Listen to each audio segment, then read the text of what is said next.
Kerja-kerja pemasangan cerucuk besi bagi mengawal pergerakan tanah di Jalan Wawasan Puchong susulan kejadian tanah runtuh Sabtu lepas giat dijalankan pagi ini. Dan untuk perkembangan lanjut, kita bersama wartawan Zanaria Norzin di lokasi kejadian. Silakan Zana.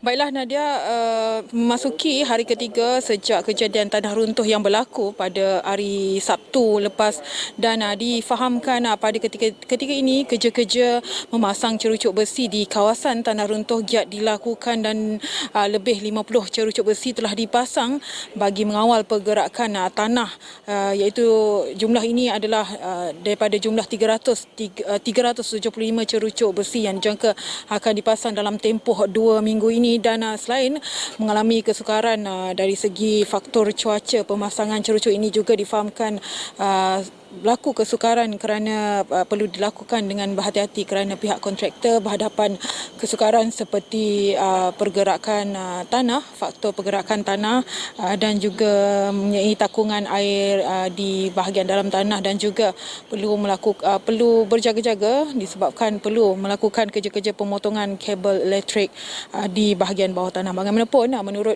Ketua Polis Serdang ACP AA Ambalagan semalam, sekiranya berlaku pergerakan tanah sekalipun ia adalah susulan penanaman cerucuk besi yang dilakukan oleh kontraktor dan berkemungkinan boleh menyebabkan berlaku kekaran kecil dan tanah yang masih longgar dan juga tidak padat. Dan selain itu, menurut beliau, kerja-kerja pemotongan wayar elektrik di deretan lorong kawasan perumahan turut dilakukan bagi memudahkan kerja-kerja pemasangan cerucuk dilakukan. Dan sebentar tadi, Nadia, sebenarnya terdapat satu lagi jentera berat dibawa masuk ke kawasan tanah runtuh ini dan dipercayai ia digunakan bagi membantu kerja-kerja pemasangan cerucuk di kawasan tanah runtuh ini. Dan di belakang saya ini, kerja-kerja kawalan masih dilakukan oleh pihak berkuasa seperti pihak polis bagi memastikan kawasan berisiko tinggi ini tidak dimasuki oleh pihak yang tidak sepatutnya